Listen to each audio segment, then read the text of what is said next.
We've been keeping you informed on the investigation since the Uvalde school shooting. Trust me, you're going to want to hear this. We have learned new details that suggest officers knew children were still alive and yet waited on equipment to lessen their risk. Nicole joins us live in studio. And Nicole, these details come from a New York Times article. It was just released yesterday. Yeah, that's right, Brooke and Keith. And as you can imagine, scrutiny now facing school police chief Pete Arredondo is higher than ever. The report suggests the chief's plan was to save the lives of his officers by waiting for body shields and the keys to open the classroom. The New York Times reports body camera footage shows a man who is believed to be Arredondo acknowledging that there were children hurt inside. Now, the report also says he realized he would be questioned for the decision to wait, in which his response was that he was trying to preserve life. Now, just hours ago, a Texas Tribune article was released. In it, Arredondo insists he took the steps he thought would save more people, stating, quote unquote, not a single officer ever hesitated, even for a moment, to put themselves at risk to save the children. He also pointed out that during the halt, some 500 students were safely evacuated. But now the question remains, could any of those who died had been saved if only medical attention had arrived sooner? Medical documents show multiple victims died in nearby hospitals. 10-year-old Xavier Lopez was one of them. The New York Times reports that his family believes the wait caused him to lose too much blood. Brooke, Keith?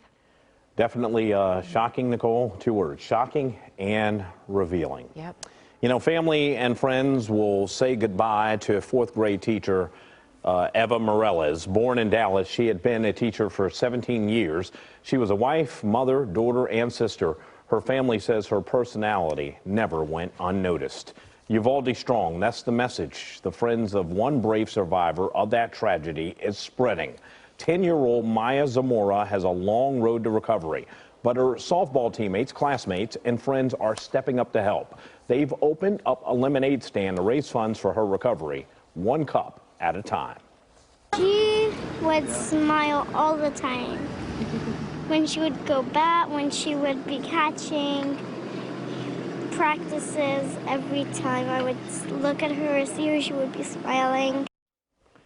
Her friends don't know when the next time will be that they'll see Maya's sweet smile, but it's not clear when she'll be released from the hospital.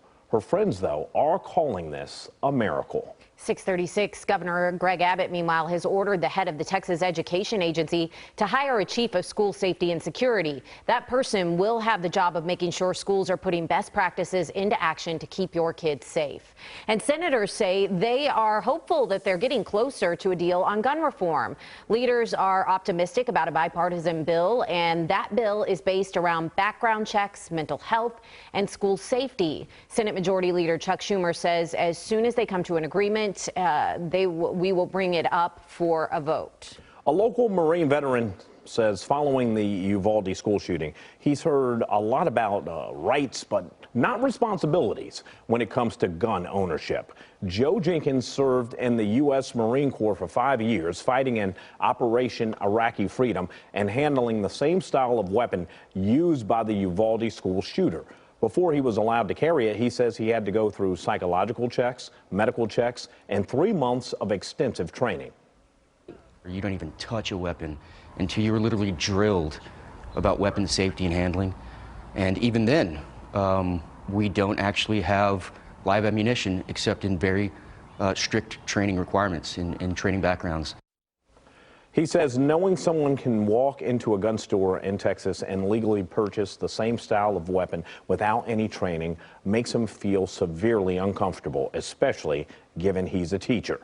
As a member of the organization Vets for the People, he's working to raise awareness and pushing for stricter gun laws. He wants to see universal background checks, red flag laws, waiting periods, and is open to maybe raising the minimum age.